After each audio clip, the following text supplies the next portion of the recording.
Acknowledgement to country, please. Thank you, Mr Mayor. On behalf of the Aboriginal community here in Tamworth, I'd like to say Yama, Yamande Gumare, Wallabagan Yani, Unungalawa, Ngabo Mari, Mara Mara, Ngale Down. Dilia Yanbali, Governor Maru's Gaingal Gomre Yamlanginda, Winalanginda, Winangalawa. And that's the language spoken by our families and our communities here across the LGA, making sure that we acknowledge the country that we are on, which is the land of the Gomre people, and pay respects to our old people who have cared and still care for this country. Thank you, Mr Mayor. I now ask Pastor James O'Dell to come forward, and all those that wish to stand, please stand for the meeting prayer.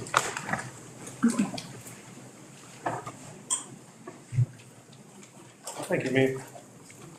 Almighty God, we thank you for the riches of community and for the natural and human resources of our Tamworth. We honour the men and women of this council as they govern and serve the people. We ask for courage and wisdom for righteous decisions to nourish and prosper the region. Through Jesus Christ our Lord. Amen. Amen. Thanks, Pastor. Councillors, it's now 6:30 and I'll declare the meeting open and call for apologies and leave of absence. We do have an apology from Councillor Burke, who is away at a family funeral. Can I have someone? Councillor Betts, seconded Councillor Southern. All those in favour in accepting that apology? Aye. Thank you. Item 2, as we move on to community consultation, we have a number of speakers tonight. I'll just remind those speakers that the first 30 minutes of our meetings is designated for community members to come and speak on matters within the business paper. You're entitled to speak for a maximum of 3 minutes. An extension may be granted if deemed necessary by council. So we've got a few speakers, so we'll move on to that. The first speaker tonight, I'd like to call on Robin Whelan to come to the podium, and if you may present your... Good evening, everyone. My name is Robin Whelan from Kiora Lane. I've lived in Loombra for over 20 years, consecutively owning 3 farming properties during that time. I've restored my century-old home into a successful bed and breakfast, regularly securing return bookings from city families coming to Tamworth to sample the country lifestyle. I've been told by guests they are drawn to Tamworth for the facilities and entertainment our city offers, as well as the many and varied day trips throughout the region. It is the beauty of the patchwork of farmland, valleys and mountains that keeps bringing tourists back again and again to our region. The Junior Long Weekend will bring the same Sydney family back to stay for the 3rd year in a row. My 50-acre property is bordered on 3 sides by the proposed solar project. Solar panels will cover land to the west, sweeping around to the southeast and reaching to the horizon. On my eastern boundary, it is intended to construct the switchyard, substation, battery storage, temporary facilities, parking and amenities, covering an area of approximately 80 acres. The scoping report and mapping clearly demonstrates the land selected by Ben Energy for this massive area of infrastructure to be highly unsuitable for the following reasons. It is on sloping land from which 2 waterways travel, has land and soil capability with moderate to severe limitations, a listed animal habitat area and having biodiversity constraints. Most critically, approximately 100 acres against the western boundary is heavily timbered and holding a Category 1 highest fire risk, against which the proposed battery storage facility is to be placed. Surely the planning for the safest site for the battery storage infrastructure would be of critical importance. Energy has stated that only 2.7 kilometres of roadway to be tarred on the southern ends of Marsden Park and Ascot-Kalala roads from Duai to Gowan Road. At our community meeting, they advised that all traffic would be directed to use the tarred sections to gain access to the project area. I'm now unable to believe their advice when mapping shows there will be 5 access points into the site from the tarred sections and 8 access points from the dirt roadways. 3 of these access points being into the operations of battery storage area on Kiora Lane, which is dirt. During 2 years of construction, the report estimates 10 heavy vehicles per hour and 40 light vehicles morning and afternoon. How will our dirt roads cope with such a huge increase in traffic over this time? Not to mention safety for locals and school buses. The huge infrastructure site will be under lights every night and noisy industrial battery cooling equipment operating 24 hours a day. 2 years of construction would be a disaster for my business and the final picture a death knell to return guest bookings. The values of all 59 properties surrounding the and overlooking the site will undoubtedly be hard hit. Ivanhoe Park Homestead was to be my retirement plan, which without doubt will fail if approval is granted. I'm sure the majority of affected owners are relying on the investments in their properties to secure their futures. Landholders have been told there will be no compensation being offered to anyone suffering losses as a result of the project going ahead. I believe equally significant is the impact on the wonderful sense of community that exists in Loombra. The area is made up of many farming families that have been here for generations, with plans already in place for the next generation to step in and take the reins. I would greatly appreciate your support in ensuring that this beautiful area and the community of Loombra be protected for future generations. Thank you. Thank you very much.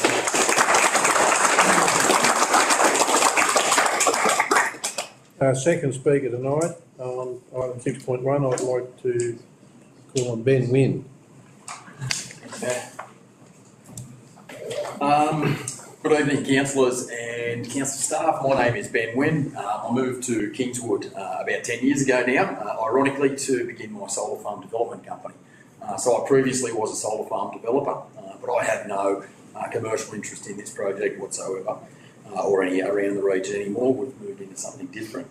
I'd like to speak to you tonight in favour of supporting Councillor Rodder's motion, which is item 6.1 on the council business papers, to formally oppose the Lambrook Solar Farm, which is currently being developed by Venn Energy. As mentioned, I live just 4 kilometres north of the project on via the highway, and my boys attend Timbunderai Public School, which sits directly opposite the currently proposed project site, and through this public school association, I've made many friends in the Loombra district.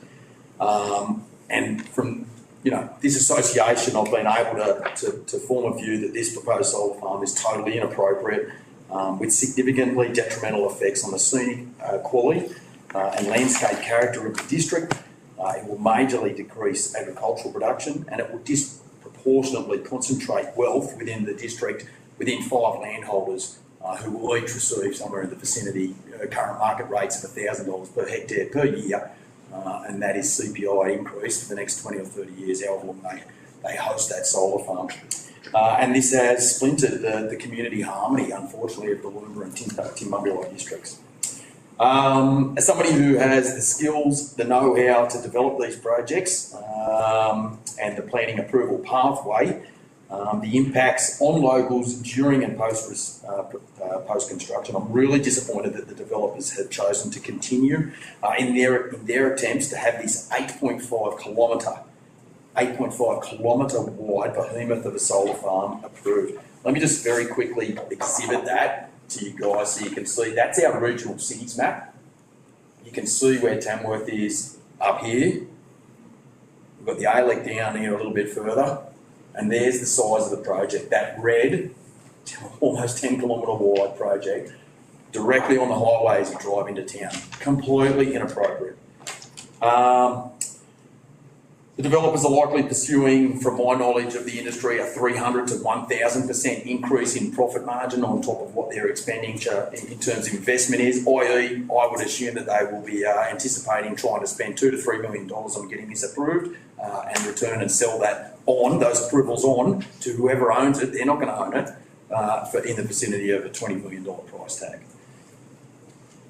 That means that they're not bound to the Timbunderai and Loombra or Tamworth community once they sell out. Tonight, I want to focus on one area though. The project will literally have a massive visual impact on the nature of Tamworth district, replacing our unique rural surrounds with an industrialised glass and steel landscape visible from many parts of town, including our very popular Lookout. This is far too great of a risk for our district's scenic rural amenity and to our tourism sector. This project literally sits on the cusp of the 10-kilometre regional cities map, as outlined in section 2.42 of the New South Wales Transport and Infrastructure SEP.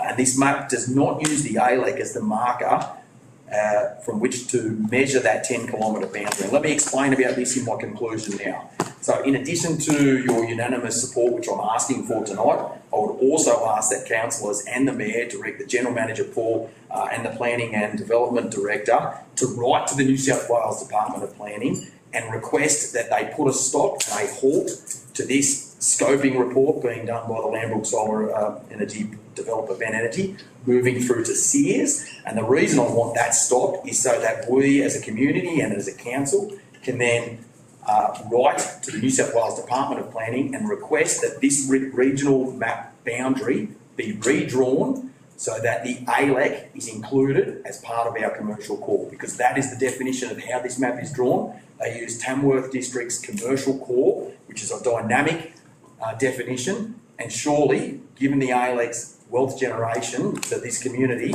it should be included as a part of our commercial core. Thank you for your audience and your consideration, and I look forward to being in touch. Thank you, Ben.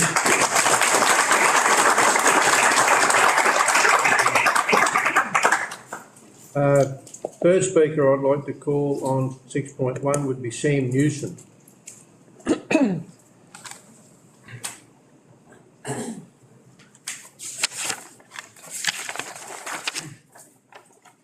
Good evening, everyone. Yes, I'd like to raise a couple of points further in relation to 6.1 and the Lambrook Solar project. Basically, I'm not a local. I've been here for 27 years, but I can probably shed a bit of light on someone that chose to come and live here and raise a family, and that motivation was around the point of difference in our town. So I lived in Double and Orange in Sydney and grown up in a smaller country town, and I guess we were looking at the point of difference that Tamworth has. I know the project is not in the rural in the renewable energy zone. I realise that it's not council's decision. However, I think the quotes often all the presentations have a quote, and I have one, and that is, you know, it's attributed to Edmund Rice, Edmund Burke, and that is about you know, good people basically, you know, doing nothing, and that's all it takes, you know, for a wrong decision, and that's you know, evil to prevail is the quote. But perhaps that's a little strong, but I think for all of us, whether it's council or it's us as a community, we really have to mobilise and have a look. We have quite a clear strategy for our district and our regional council, and that is around you know, growth of another 20% or so by 2041. What has attracted our growth in the time I've been here, from 35,000 people, I think town was originally, to 60 now. So all of that has come from confidence in investment. So I'm an agriculturalist. You know, I was attracted to prime ag land. I was attracted to the hub of Tamworth being as a service provider. So I advise farmers in their businesses. We own 3 farms ourselves, so we, I guess, have a big stake in that neck of the woods. But I think the point of difference with Tamworth, if you look at our equine and our prime ag land, and underpinning the confidence of people, like if you look at our road, there are people from Orange, Kempsey, Western Australia, you know, Ballarat. You know, there are 10 arenas on our road of 14 kilometres, Monterey Road. Okay, when I moved there were no arenas. So I don't think we can understate the importance of the equine industry and how it attracts. They may be just enthusiasts, they may be breeders, they may be trainers, they may have veterinarians. However, the equine side of things, they're all coming to town. They're not attracted by our beaches, you know. They're attracted by the national equine capital. and having the confidence if you're going to put your life savings into a lifestyle block, whether you're a tree change or an equine participant, that's what's underpinning investment in our community. And I think we need to remember, like the equine side of things is now, it's bringing more to town than the country music industry. You know, that's a often quoted number, but I just wanted, as an agricultural consultant, as a grazier and farmer, I just wanted to talk about briefly the fact that it's, like, you've got to understand Australia has, and this is a shocking statistic that even for me, there's only 4% of our land mass that is arable, okay? In the last 200 years, so my family have been farming in Australia for 200 years, that's a short time, you know? The world population has gone from 1 billion to 8 billion. Write it down, 1 billion to 8 billion.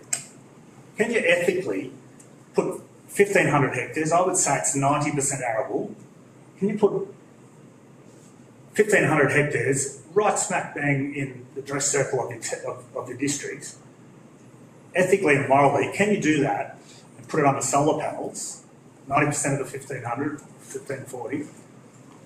Globally, like, we've all got an obligation, I think, you know, providing energy, we all get it, we all understand climate change, but we've got a population that's gone from 1 billion to 8 billion. You know, it's all well and good to have energy. There's another 94% of Australia to work with in terms of providing renewable energy. And so as an ag person, as a farmer, and agriculturalist, I think I just can't believe that we haven't got that mandated, like some sort of prohibition against absorbing productive ag land. Well, because, yes, we're close to transmission towers and all those sort of things, but at the end of the day, I don't think we can justify it. So there's a few things there. We've got this issue of winners and losers in our community. 2 or 3 families, or 4 or 5 families, may become extremely wealthy at the expense of 49 or 59 neighbouring people that have come from wherever they've come from and invested their life savings in a dream that we as a community are pushing, and that is around, you know, health and education and good employment, and whether they've come and bought a business in Taminda or they're a local school teacher or so on. If we're going to grow, I think, to 2041 by another 20%, we have to underpin the confidence of those investors, whether they're in ag or equine or they're just tree changes. So, that's the key thing we're concerned about. But thanks for your time and appreciate the opportunities. Thank you.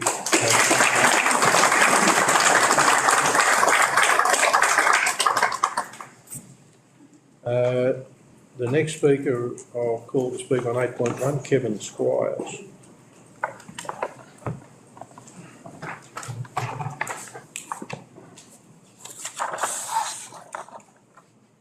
Thanks very much for giving me the opportunity to speak tonight. My name's Kevin Squires and I'm speaking on behalf of the North West School Sports Association in my capacity as Treasurer of the organisation. North West School Sports Association provides sporting opportunities and pathways for primary and secondary students across a vast area of sports in the North West and in Tamworth area. What I'm seeking tonight is a fee waiver for the major state carnivals that we host here in Tamworth. This year, North West School Sports Association will be hosting the primary boys and primary girls state championships in Tamworth. This will see up to 300 players and 600 parent family members also attending. This brings a substantial amount of money to Tamworth and the region with accommodation, food and tourism. These carnivals also take place Monday to Friday, making it appealing for accommodation businesses to make money during the week and not just weekends when other sports carnivals happen in Tamworth. Over the past 2 years, North West Sports Association has hosted the Boys and Girls Hockey and Boys and Girls Basketball State Carnivals known as Magic Week. Around 2,000 players, families and officials came to Tamworth over the week with an estimated $800,000 injected into the Tamworth economy. Due to Tamworth's excellent sporting facilities, transport proximity from other regions by road, rail and air, Northwest Sport would like to host future state events for both primary and secondary state carnivals. By hosting these events, it also helps the families of our region as the cost of travel will minimised for them. A fee waiver or heavy subsidy will allow for the organisation to make it viable for current and future events. Thank you. Thank you, Kevin. So that concludes community consultation. Thank all those that gave presentations for their presentation. And I'll move on to item 3 on the agenda, minutes from the previous meeting. Could I call for someone to move? Councillor Tickle, second Councillor Mears. Any questions on those minutes? Any queries on those minutes? I'll put those minutes being a true and correct record. All those in favour say aye. Aye. Those against, carried.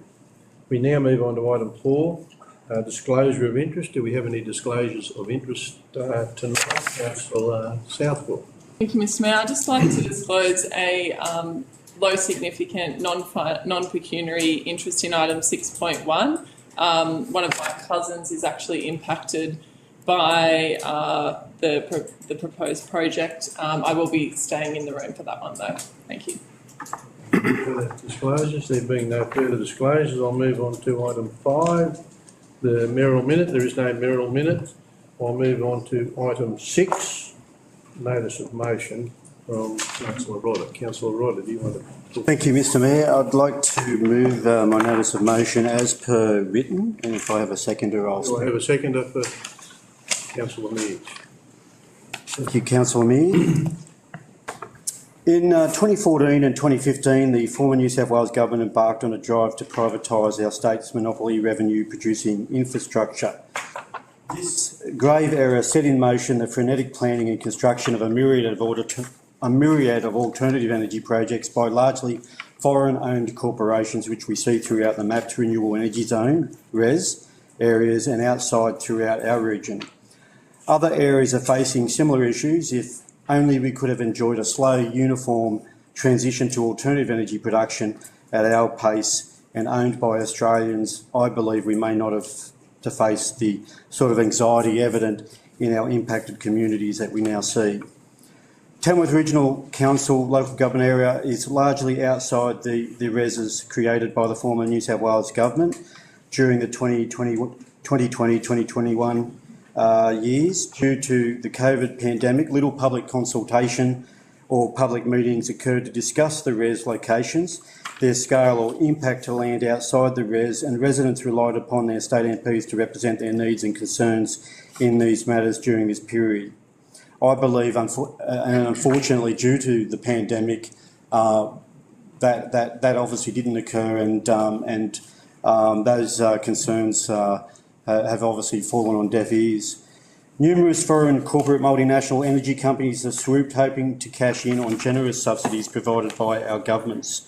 While some projects do represent an opportunity for locals and businesses as well as job opportunities during construction, many of the projects outside the REZs have become contentious and create dissension between residents and communities, as they are generally located adjacent to or in close proximity to communities, homes, arable farmland, impact visual amenity, create noise, are near bushfire-prone land, or impact irreplaceable biodiversity.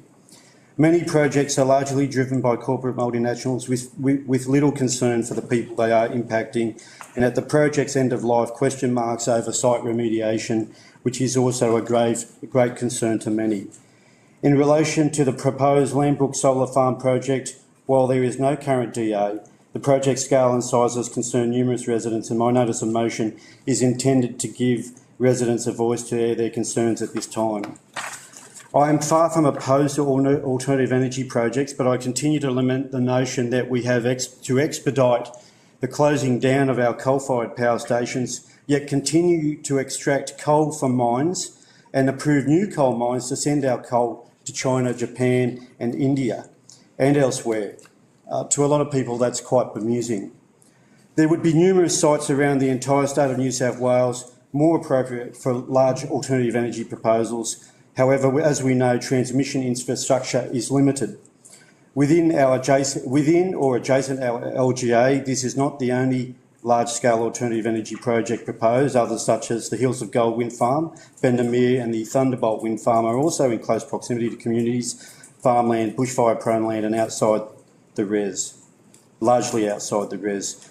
To provide confidence to rural residents in their future endeavours, I call on Council to write to the Premier of New South Wales, the Honourable Chris Minns, and the New South Wales Energy Minister, the Honourable Penny Sharp, to consider a request that we write to that the New South Wales State Government urgently quarantine land outside the reses from large-scale alternative energy projects that may be largely inconsistent with the adjoining land use, prohibit any large projects outside the res, establish best practice for future site remediation and projects end of life, and cash bonds paid annually by the project owners and held by the New South Wales Government for same, and urgently investigate construction of power lines to less populated marginal land regions of the state.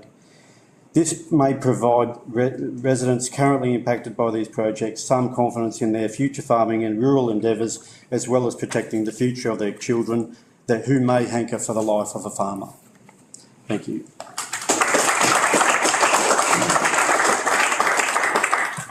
I propose an amendment.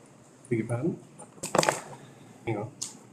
Councillor Rodder, I think your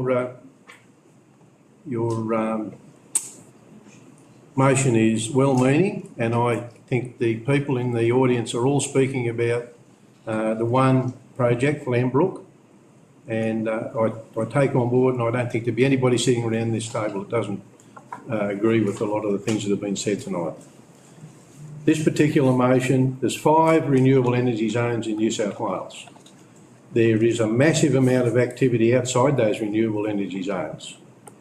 From the advice that I've sought from sources, if we were to write to the government and ask them to quarantine land outside renewable energy zones, it would just hit a brick wall. It would do nothing. It will absolutely do nothing. I'm not disagreeing with what you're trying to do. I'm just letting you know, and I'm letting the people in the back know, that the government would treat us with disdain if we wrote them a letter and said we want to quarantine all land outside renewable energy zone. I've been given feedback on that. I know what it's going to be like, but I'm not saying I don't support in principle what you're trying to do. Councillor Rodder, in doing that and doing some homework on it and talking to a number of people, I'd like to put up an amendment to your motion, something that I think we can achieve what we're looking to do and what you're looking to achieve and what we're all looking to achieve in a way that the government won't hit a brick wall with the government, but it will give the government and give us an opportunity to have a plan of action to do what you're talking about, not hit a brick wall. So if I may ask if I could put up on the screen, an amended motion, and I'd like it, and I'm going to read it because there will be people that can't see that. The Council calls on the federal government to amend the relevant legislation to mandate more transparent consultation in relation to transmission lines and location, including real engagement with landowners, not just statutory notice, and limiting the construction of transmission lines to less populated marginal land regions of the state. The state government to require Transport for New South Wales and Energy Co to accept their joint responsibilities for resolving the transport and road issues that fall on local governments, both within the renewable energy zones and those adjoining, and along those haulage routes as well, so that these issues are resolved to the satisfaction of the relevant council. Enable councils to charge the proponent an hourly rate for the time spent on assessing renewable energy projects, including meetings with renewable energy proponents. Establish a best practice site remediation for the projects at end of life, and cash bonds paid annually by the project owners to be held by the New South Wales Government for the same. Extend that applicability to recent large-scale renewable energy guidelines that currently only apply to state-significant renewable energy projects, to all renewable energy projects, including local, regionally significant and state. Undertake a regional assessment of the impacts of the renewable energy zones are having on councils within and directly adjoining RES boundaries, such as the majority of Tamworth region. This assessment should consider the cumulative impacts of renewable energy projects on the social, economic and natural environments, which is simply not taking into account on a case-by-case basis.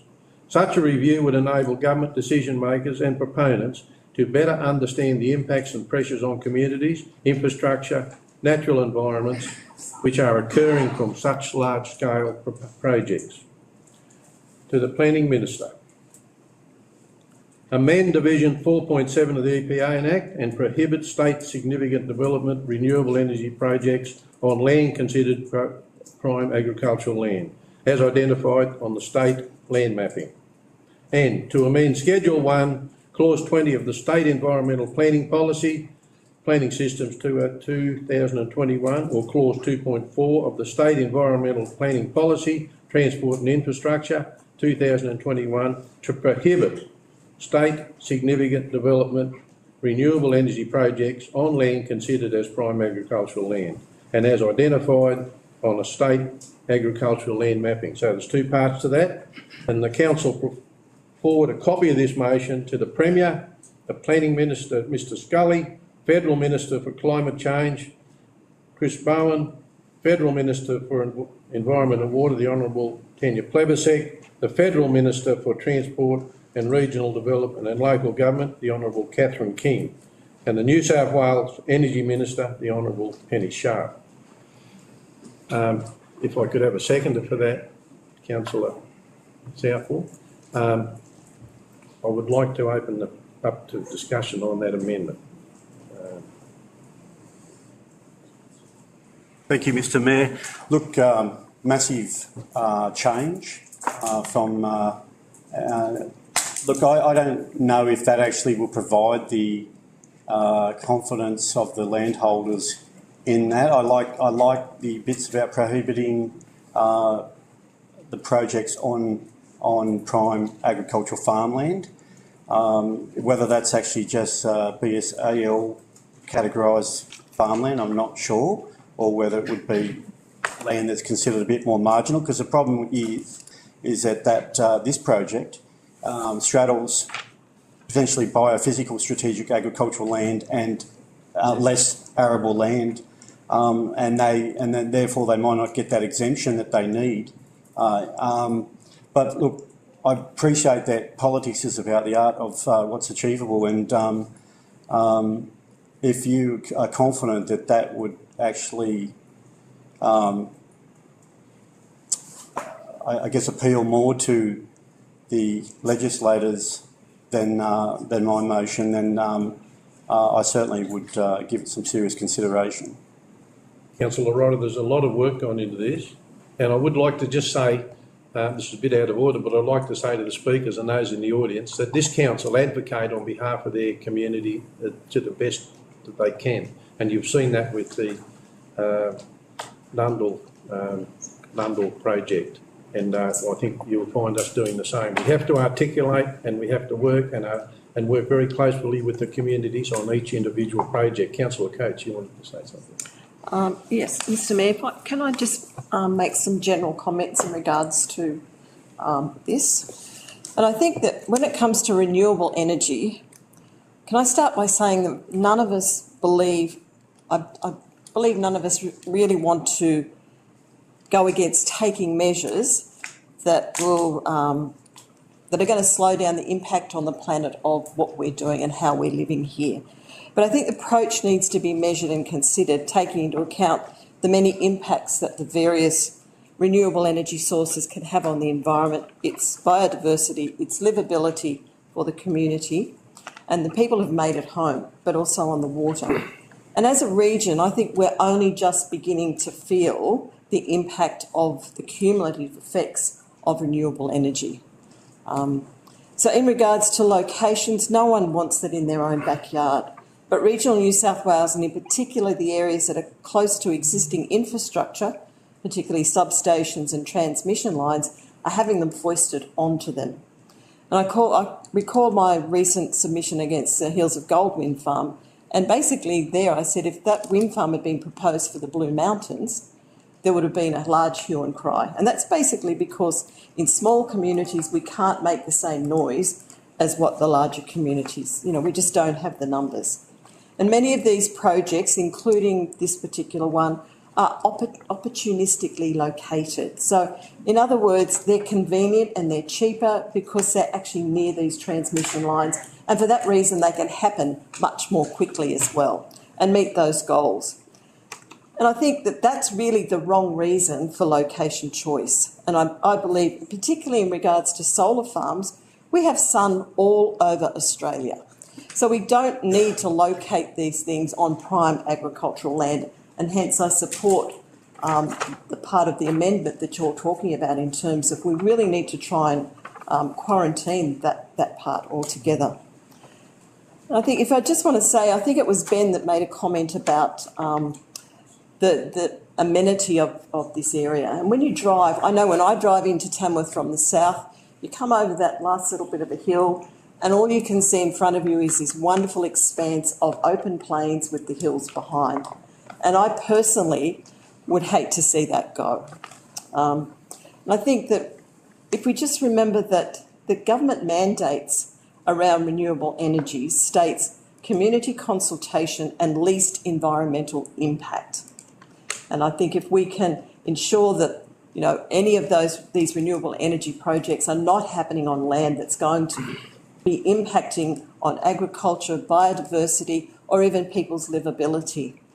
And I'll just close with saying the State Director for Energy Infrastructure and Zones, Chloe Hicks, has been quoted as saying social licence was central to the delivery of the renewable energy zones, the electricity infrastructure roadmap and its enabling legislation. And the DPIE has stated that New South Government expects all projects to work closely with the local communities to make sure they're building in the right places, complementing the land uses. And I think that's probably a very long way of going around saying I support whatever we can submit to the state government to actually look at this, not just the individual projects, but also the overall impact that it's having on our communities, on our people, on our environments, and the livability of where we come from. Thank you.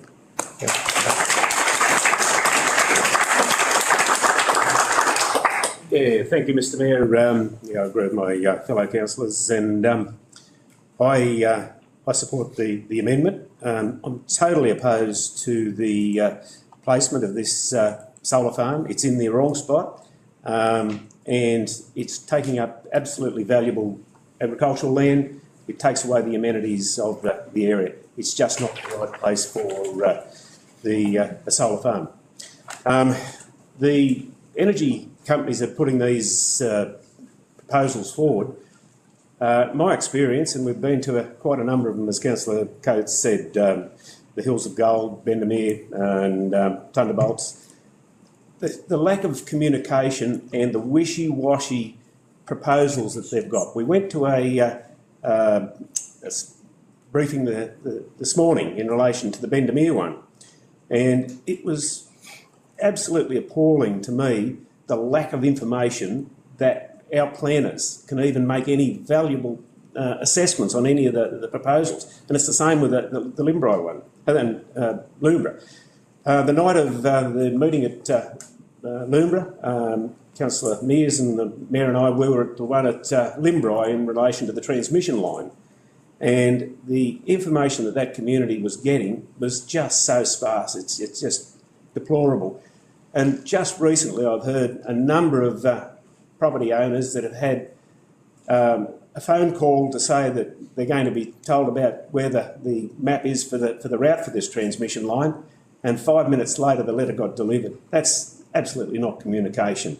So I'm totally opposed to this particular location, but I am absolutely in support of having a strategic, planned approach to approach the different levels of government and support the motion. Thanks, Mr. Mayor. Councillor Mears and then Councillor South. Can I propose a amendment to the amendment? You can foreshadow a change. But you can't speak to it. Councillor Southall. Thank you, Mr Mayor. Just briefly, I also agree and concur with my fellow councillors. Firstly, I'd like to say well done to Councillor Rodder for raising this important issue through your notice of motion. I'm not against renewable energy projects personally, but they do need to be in the right location. I'd like to thank Robin, Ben and Sam for your comments here, and it was mentioned the strength of the Loombrook community tonight, and it's obvious when you see everyone here, so well done. It's awesome to have everyone here. I'd just like to concur with some of the general comments that were made about this particular project, and also just mention we don't actually have a project before us. There hasn't been anything that's come to council. However, we're aware of some of the elements of the project, but it is probably important to note that we don't have anything before us and our specialised team at the moment. But the items that were raised, including fire risk, tourism impacts, visual impacts, traffic impacts, the sense of community, the rural amenity, the decreased ag production being very, very important, the fact that, 5 will benefit and it will be sold on with a $20 million price tag, all of that's really important. I think the fact that it's basically a project that's too big and it is in the wrong spot. Unfortunately, in some cases, councils don't have a say on state significant projects. We can do our best to go against them and then they may be approved anyway. However, we will do our best to fight this as best as we can. And I think this amendment really does strengthen the sentiment that Councillor Rodder had in your initial notice of motion.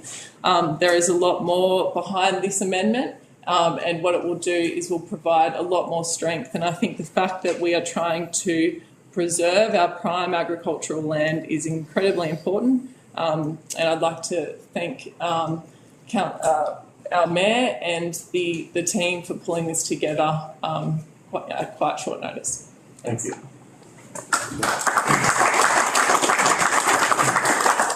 Thank you, Mr Mayor, and I too would like to thank Councillor Rodder for bringing this notice of motion to the floor and allowing us to have the conversation in this forum. Although originally I was opposed to the notice of motion in regards to prohibiting all large projects outside of the res and quarantining all land outside the res for renewable projects, I am in complete support of this amendment. I think that it goes a great way to sending a message to government that, as stated in our sustainability strategy, that we are a local council that is looking to support the increase of renewables across the region. But it has to be done appropriately. We have to be selective on where the locations are and that it doesn't have significant impact on community. And as we've heard from community consultation, I think it's quite evident that the proposal that's being talked about tonight is significant for the Loombrook community.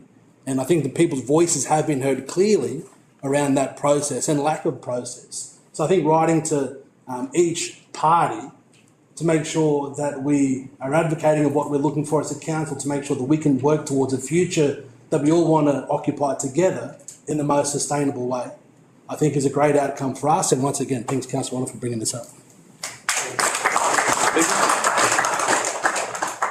Thank you, Mr Mayor. Well, it has all been said and the people in the room know that I support their case wholeheartedly, and I too thank Councillor Rodder for bringing the notice of motion to us and to enable us to build on that even more, and hopefully it will be achievable. We think it should be, but we know the government's agenda, but both sides of politics are involved in this, the previous government, the current government, and they could stop it tomorrow, but let's just see if they will, and neither side has. I would suggest on that, this is a simple addition, is to make sure our local state member and our federal member are included in this correspondence, and so that they know what is happening.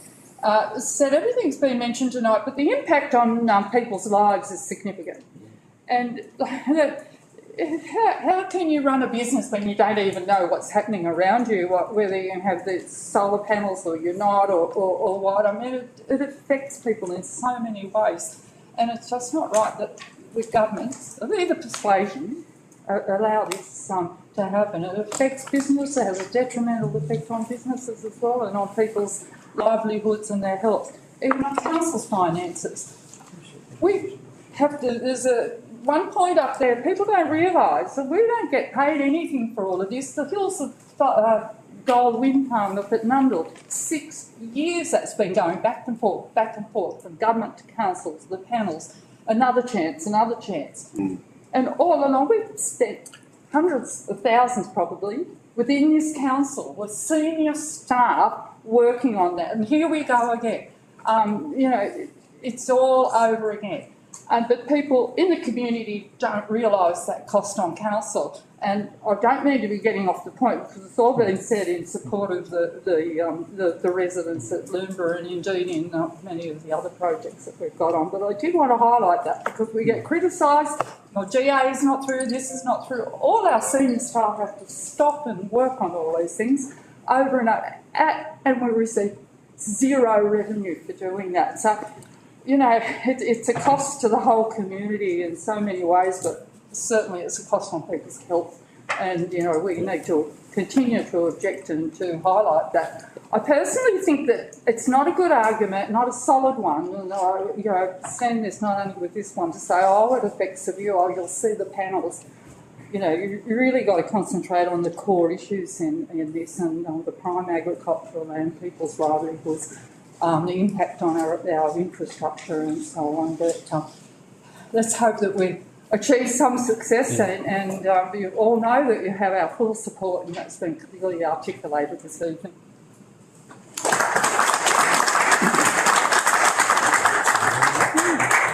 Thank you. I might just ask my seconder, Brooke, if you'd be happy if I added a further point on dot point 4 and on point G.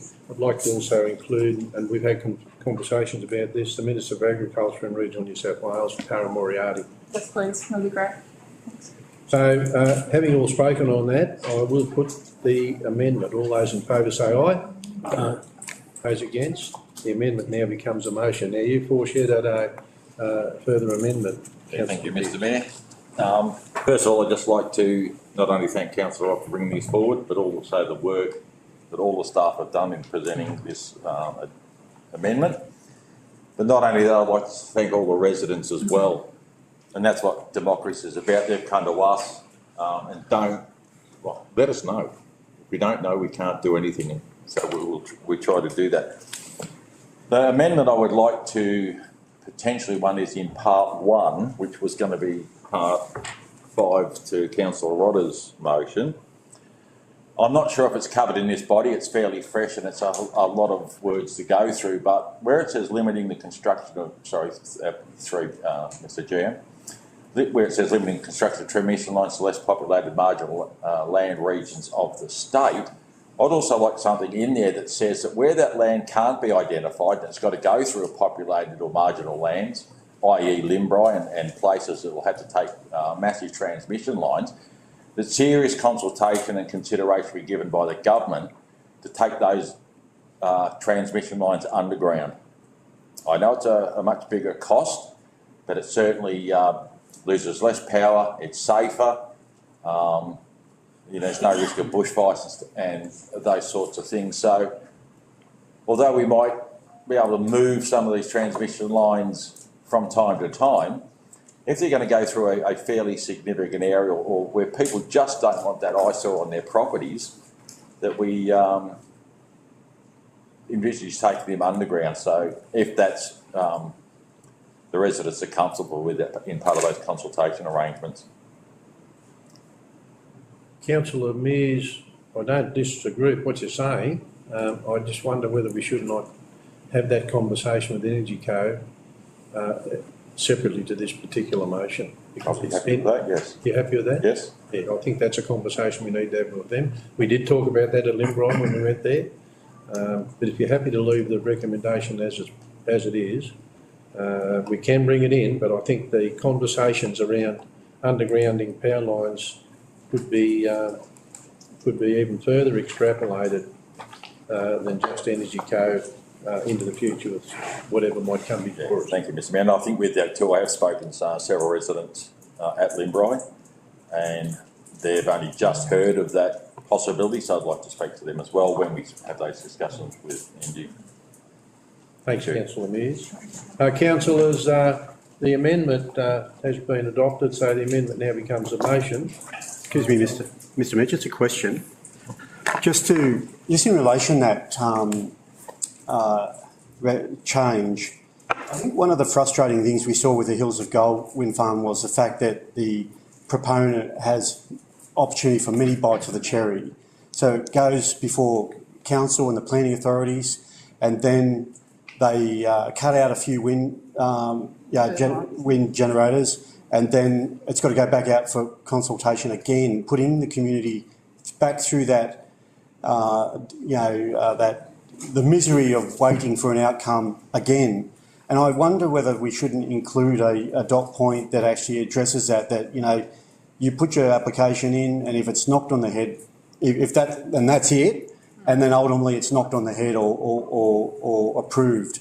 Because I think that one thing you can see that in terms of Nundle, Hanging Rock, and of course Loombra is the fact that it does divide communities. These projects do divide communities, and I think what we want to try and avoid is sustaining that dissension in communities by actually breathing life into projects that should be knocked on the head earlier. Councillor Rodder, I don't disagree. That Nundle Hills of Gold had about 5 iterations, but I think we just got to be careful that we don't take ourselves into a situation where a proponent might put forward a particular development model, and then through consultation with the community and ourselves, then it wants to make some changes to that model so that we actually get a better outcome for the community, that we're not cutting our nose off to spite our face. I might ask our planning director, Gina, for some advice on that.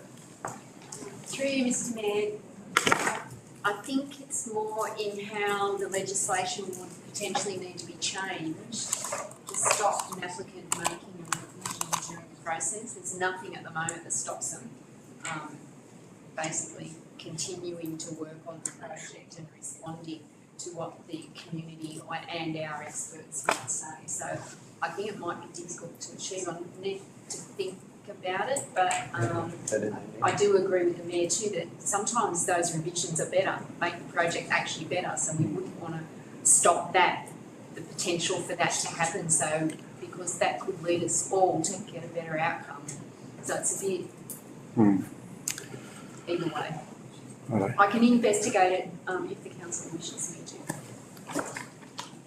to. Councillors, we listened to the speakers here tonight, and one of the speakers spoke very succinctly about the definitions of the commercial zones and so forth. And whilst this is before us tonight, it's probably going to be somewhat difficult to change that now, but I do think that we need to take into consideration what that speaker said tonight in terms of that commercial zone, and we need to further investigate that and see where we can go with that, unless the General Manager can give me some advice on how to take that forward. Mr Mayor, the residents have actually written to me and provided a very good submission for our consideration. Obviously, given that Council is not the determining body, I did respond to that. I think that is an extremely strong argument around having that clear definition of what the commercial boundaries are, and I think it's not just ALEC. We have an entire precinct out there which has been master planned, which adds significantly to our economy. The reason I would like to pursue that as well, and we will do that as a staff thing, we will write to the Department of Planning around that particular issue, because that would knock it on the head straight away. If we can have that ALEC precinct, or that entire sport and recreation precinct that we've identified out there as part of that commercial hub, then this project would be invalid under the existing rules. So I think that's something we definitely have to pursue. So, are we all happy with that? Councillor Rodder, did you want to pursue what you were talking about? In terms of what Gina was saying in relation to planning and the look, I can see that is certainly a frustrating aspect of the whole planning process in terms of these big projects. I'm probably not confident that a state government would address that in legislation changes, but it would be certainly something that would be good to be raised with the planning minister. You know, to if we're going to actually review projects outside the reses, then I think, you know, they shouldn't have the opportunities for many bites of the cherry at the expense of the communities they impact. Thank you. Councillors, we've had a fairly long discussion about it, and I think we've all listened very carefully to what was said tonight from those speakers from the audience. We've had a motion that has taken the amendment and turned that into the motion. I'll now put that motion. All those in favour say aye. Aye. Those against, carried. So for those members in the audience, we have definitely heard, everyone who sits around this table has certainly heard what's been said tonight, and we thank you for your coming. We thank you for your participation, and certainly I think you should walk out of here knowing that your council, to a person, is taking every bit of notice that they have, and they're very mindful of what the challenges are into the future. And until we do get a DA, until we in fact get a DA on this particular development, we really can't do much more. Thank you for your attendance.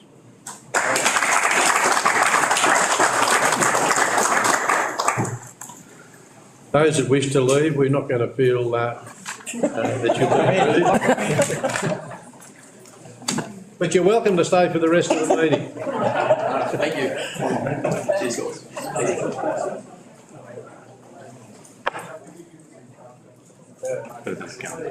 Councillors, we'll move on to open council reports. Item 7.1, could I have a mover and a seconder, please?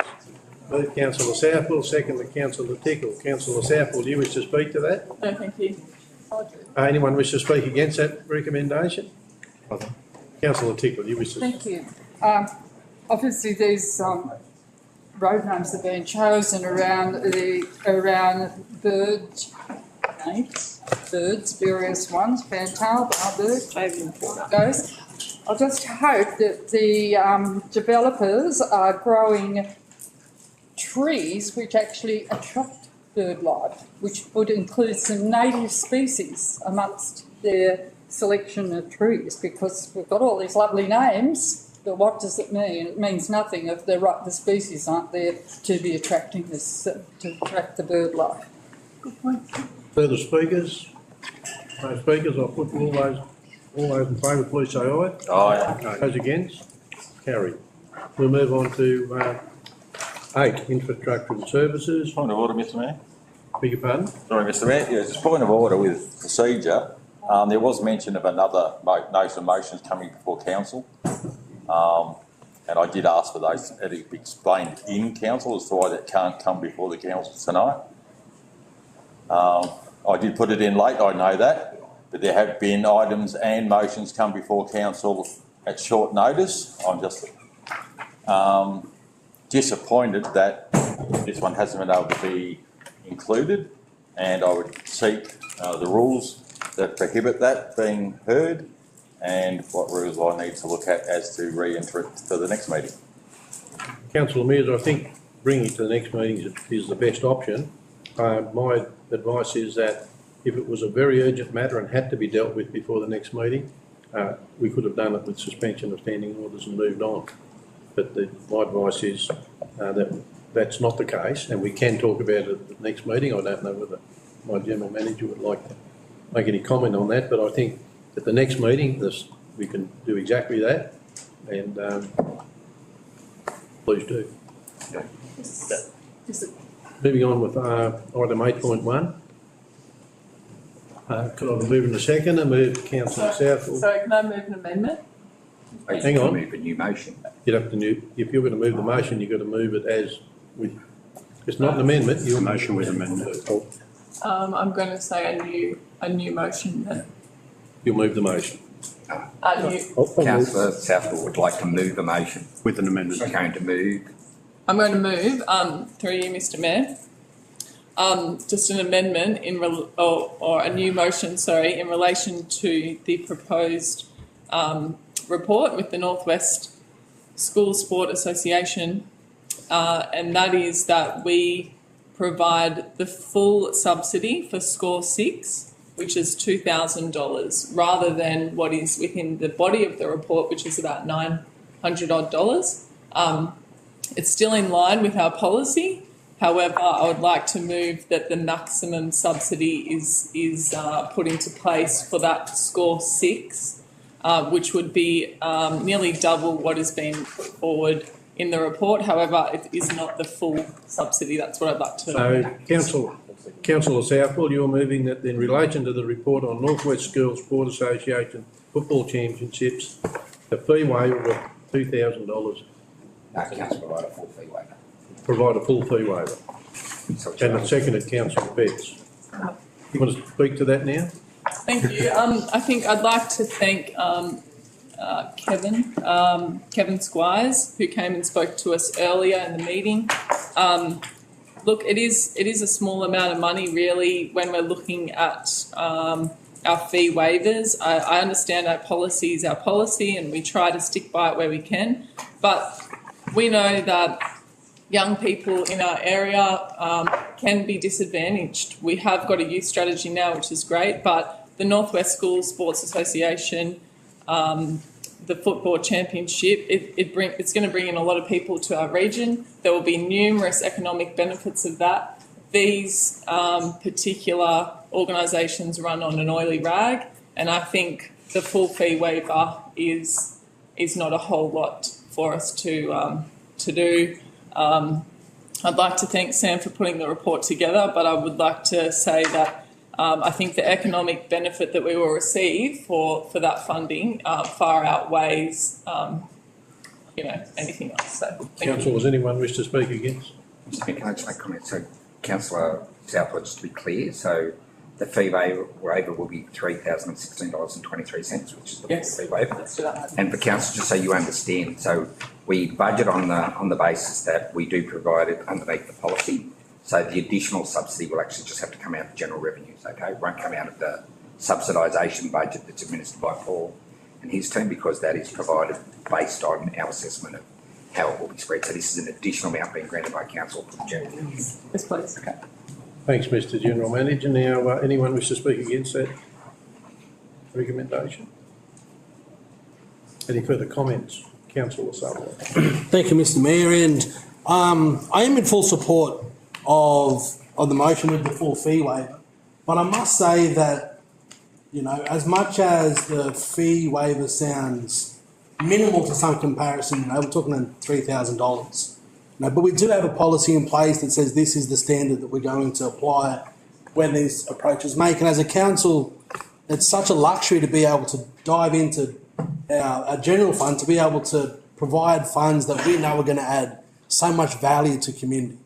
It's worrying thinking that there might be a time in the future where that luxury won't exist, where that capacity to tap into the general fund to provide the fees and services and the waivers that's needed to keep our community thriving could be completely limited if that approach is ended up taken. So just want to say that I'm in full support of the motion, but also pointing out the luxury that it is to be able to have the general fund to be able to tap into to support our community when it's needed. Thanks, Councillor Sutherland. Any further comments? There being no further comments, I'll put the recommendation. All those in favour say aye. Aye. Those against? Carried. Councillors, we'll move on to item 8.2. Could I have a mover and a second? Seconded, Councillor Sutherland. Councillor Case, do you wish to speak to that? Thank you, Mr Mayor. I think the important thing about this whole item is that we have to remember that the Tamworth Global Gateway Park and the intermodal freight facility is a major player in our business economy, and this Jury Street extension is integral as the heavy vehicle bypass of Taminda to reach that destination. I do note that the original budget for the TGGP, Jury Street extension, was $6.45 million, and project estimates and that was a project estimate for the time, 2018, 6 years ago. And if my calculations are reasonably correct, TRC contribution was approximately 11% at that time. However, over that 6-year period, there have been delays. There's had to be flood modelling, landowner negotiations, rectification of subgrade because of the the change in the height of the road, a 40 to 50% increase associated with global supply chain issues, increased material costs, high labour demands. So obviously with all that happening, the original budget has increased. And as a result, the council contribution, it's actually increased to 20%. Now that's definitely an increase from 11%. But during that time, I think we need to remember the overall cumulative effect of inflation since 2018 was sitting around 19%. So from then to now, that was 19%. So I think that in itself, that original budget of 54 million would be 7.79 million in today's money. And in actual fact, the completion of the project was done with 7.47 million. So although this is a request to actually pay that last amount, I think when we have a look at it as part of the bigger picture, I think that we can probably appreciate that it's been achieved in unusual circumstances with lots of other things happening in the environment. Thank you. Thanks, Councillor Coates. Anyone wish to speak against that recommendation? It's a question, Mr Mayor. So a member of the public asked me, they said, why do they call it funding closeout and not potentially blowout? It is a lot of money, but yeah, why closeout? But yeah, I'll ask that first and then I'll... Mr Mayor, when we talk about a closeout, it's a closeout of the project. Finished. So the project has reached its absolute completion, all the costs have been captured. So the closeout is what the final figures of the project is. Yeah. So it's not a blowout, it's a closeout. Finished. Project's finished. The budget's blown out, but these figures are the closeout of the project. Because you can have blowouts at any time during the project. This is when we've done the final wash up, the final costings, everything accounted for, and then we can report these are the results from the closeout of the project. Okay. Further questions? Further comments? Councillor Southall. Thanks, Mr Mayor. I'd just like to make a brief comment. Look, it is a shame that whenever a project blows out, it's not ideal. But I'm not surprised given some of the factors for this particular project which has occurred. So the 18-month delays, some of the complex subsoils around, the flooding, etc. So, look, I think it could have been a lot worse, potentially. It's great to see that within this particular project, it did benefit from a lot of the New South Wales government funding as well, and that growing local economies program. Look, the fact is we all know that materials have gone up and up and up and up. When you got project delays and the fact that materials have gone up as well as difficult soil types, there's a lot of issues that have gone into this, but look, the outcome is very, very good. I don't know if many of the other councillors have driven along there recently, but it's a very, very good asset that we are now, calling an asset within our regional community that'll be used quite a lot, and it will benefit in terms of economic benefits, social benefits within the region. So, thank you. Further comments, Councillor Rodder. Thank you, Mr Mayor. So this doesn't... I can see the timeline. There's quite a significant gap from when we got the funding and when it started. Is there a way that in the future we can avoid that, or can we, given the cost of materials and labour and fuel and all those things that actually have obviously increased, particularly during the COVID pandemic years, is there a way that we can in the future put an amount on top to account for those increases if there is a potential foreseeable delay to a project, just to avoid this in the future? Councillor Rodder, I think one of the challenges has been that since 2018 and through to now, the cost escalation in every project across the state and across this great nation has been horrendous. And I spoke to somebody only a couple of days ago whose project over the last 3 years increased by 45%, and they had to inject a further 45% of the funds into that particular project. So we've done pretty well here. But I think if we went to the government and said, with all of the projects that we're looking at into the future, and we're putting a hand out for for funding, we make a grant application. If we made a grant application based on the fact that we're actually needing to allow for cost escalations for 3 or 4 years or 5 years or whatever, we probably wouldn't get it. So I think we've got to try and find a balance there as to what do we do when we're making grant applications? Is it a best case estimate with some escalation but not going overboard because we don't know what the future holds? I do believe that cost escalations are starting to plateau out. But I think we saw a massive escalation between 18 and now. I might ask the General Manager or our Director of Engineering to make a further comment on that. Mr Mayor, if I could just add one other thing, maybe before the Director does, and that is, Councillor Rodder, it's a good question, and we are very much usually ready to commence works. Councillors will recall we had a very difficult conversation with the landowner in that vicinity, and the negotiations with that landowner actually changed the scope of the project. This road was originally intended to be elevated out of the floodplain, as long as we could obtain the drainage easements and so on. And the landowner involved refused to give that to us, which meant the project was essentially redesigned to be at ground level, meaning that we had to excavate some of this substandard soil that was already in the floodplain. So it was unforeseen in that we would have expected a higher level of cooperation from the adjoining landowners, and that was what caused the significant delay in us being able to commence the project. Through you, Mr Mayor, I just had a couple of comments, and that was that at the time when we were looking at the Gateway Park and the intermodal development, the General Manager and I met with the State Government out on the site and indicated to them that we were looking for some support with the Global Gateway Park.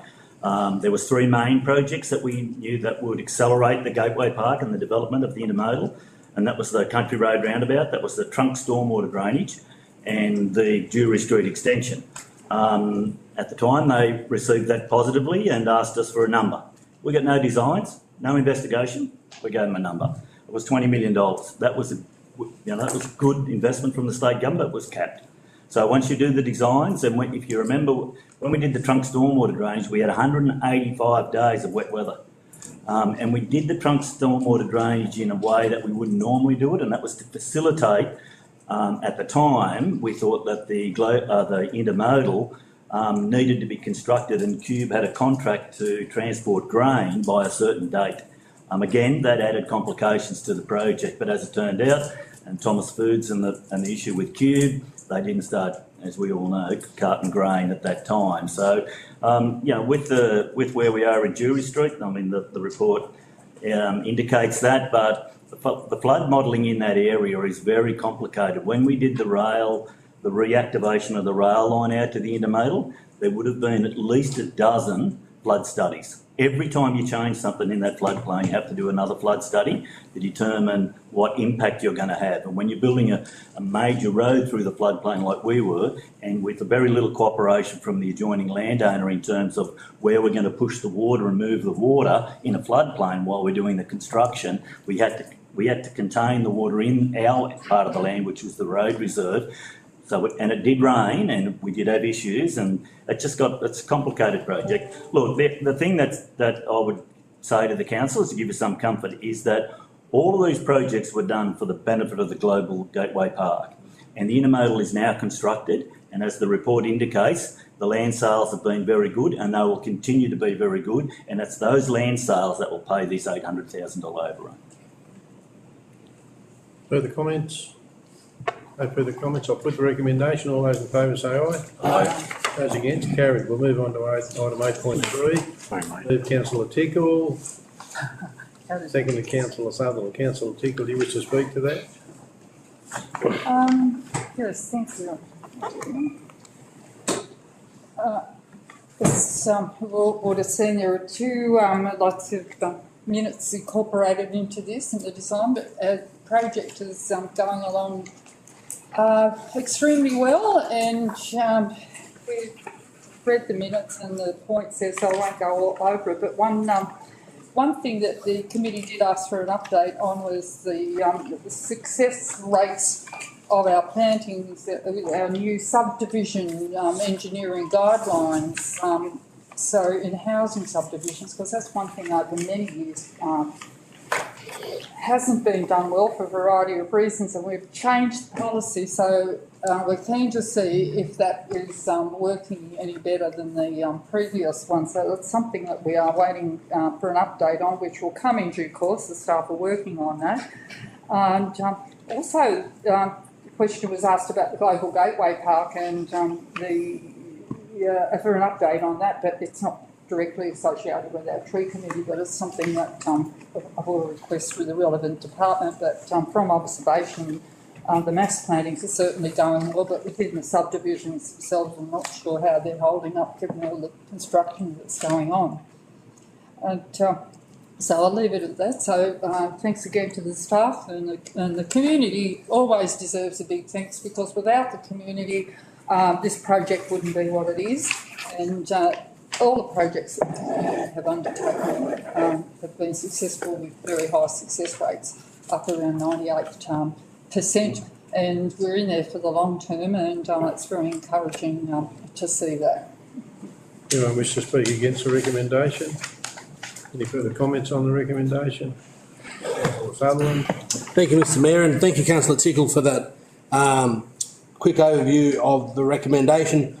Also, I just want to make comment of Council's commitment under our greening strategy to be able to reach a target of 40% tree canopy coverage by 2040. I think that's a really aspirational target that's put in that policy, and to know that within the 4,000 trees that we've planted over the last 2 years, that an audit that the staff are able to conduct showed a survival rate of those trees of 90%.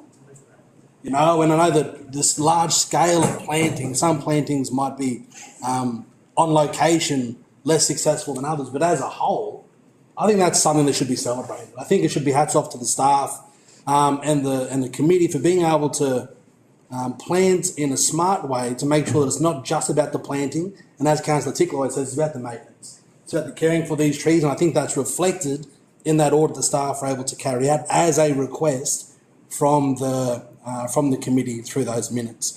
Just two projects also that were mentioned throughout the minutes that are of interest. I think Kalala Lane, the Kalala Road, push from Kalala up to Farrer, that we're going to have to do some serious road works to widen the road, which is going to mean the removal of lines of trees along that. But to the testament of staff, being able to work with Farrer as the school and the landholders to be able to ensure that we can replant corridors of trees for that road, I think is a great outcome, but something that I know might cause a bit of a ruckus when trees start getting taken out of the ground. And secondly, the project that was mentioned through the committee of the CBD planting. I think there was a great announcement earlier this week or last week that talked around that significant investment in our CBD, in greening our CBD in line with the strategy. I think it's powerful to have a strategy that centres greening, and to know that we're successful in many ways in implementing that, I think is a great thing that's reported and reflected in the minutes. Further comments, councillors? There being no further comments, I'll put the recommendation. All in favour say aye. Aye. Against, carried. We'll move on to 9.1. Could I move in a second and move Councillor Betts, seconded Councillor Coates. Want to speak for that, Councillor Betts? Anyone wish to speak against the recommendation? Any comments on the recommendation? Councillor Southall. Thanks, Mr Mayor. Just some comments. Yeah, it's great to see our progress report and all the different things that have occurred in that period of time. The only query I really had was around in page 5, I think it is, of the attachment, the affordable housing strategy. There's obviously been some delays with getting that developed, and I just wanted to ask through you, Mr Mayor, what is the reasoning behind those delays, given the importance of housing and the lack of housing? Nearly every meeting we have, there's an issue around, well, how are we going to house the people to do projects or tourism, events, all that sort of stuff. So just a question around why that one's been delayed. I know we've got a June deadline at the moment. Do we foresee that will be pushed back again? And how is that particular project? I think there's plenty of answers to that, but I might ask the General Manager or our Director. Through you, Mr Mayor. Mainly because the consultant's been ill and been in hospital. He's got a serious health condition, and it's just been unfortunately stopped, and to be honest, we'd gone too far with him as a consultant to start again with a new consultant, so unfortunately we've just had to wait. But we now have what is a final draft to workshop with councillors, so we're getting there. We still hope we'll have a final version that hopefully we'll be able to sign off on in June, but it's just, yeah, it was beyond our control, unfortunately. Thanks. Councillor South, I'll just make comment too, in terms of the affordable housing strategies that state and federal government, they're also way behind where they propose to be, and I think there's hold-ups everywhere. There's just so many complications in what various government departments are doing and the way that some of those bureaucrats are trying to handle some of that stuff. And I'm not making any excuses, but I think we're all probably all in that same boat. Everything's very difficult. Further comments, councillors? I'll put that recommendation. All those in favour say aye. Aye. Councillors, thank you very much. That brings us to item 10. There's no community services reports. Item 11, there's one item in closed council. I might ask the General Manager, has anybody asked for that item to be brought forward into open council? No, Mr Mayor. Is there anyone in the audience that wants that item brought into open council? There is not.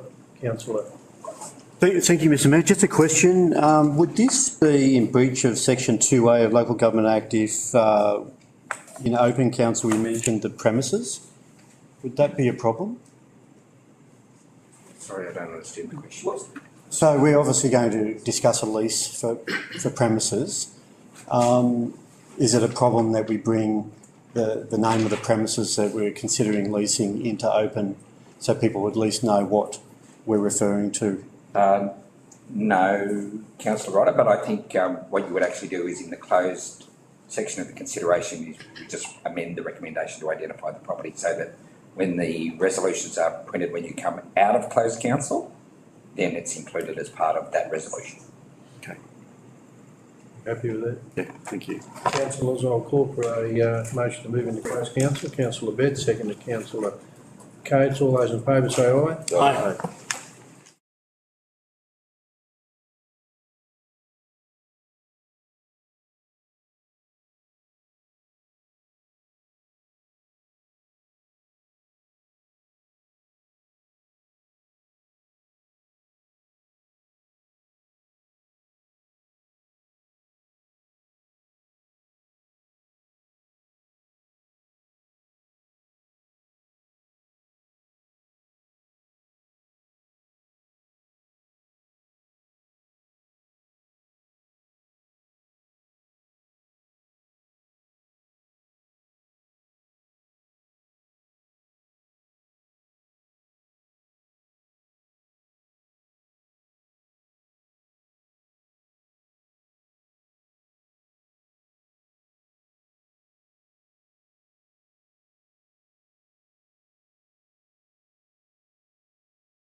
one of you do.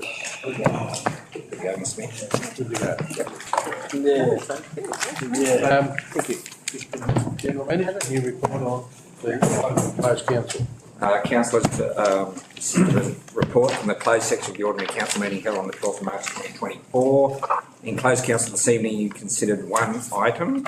The resolution from that item is that in relation to the report, proposed lease for council office space, Council 1, authorise the Mayor and General Manager to negotiate a lease agreement for additional space in the Leader building as set out in the body of this report, and authorise the seal of council to be lease agreement and any other associated documents. Thank you, Mr. General Manager. Can I have a motion to accept that? Second. All those in favour say aye. Aye. Thank you very much. We'll declare the meeting closed. Thank you.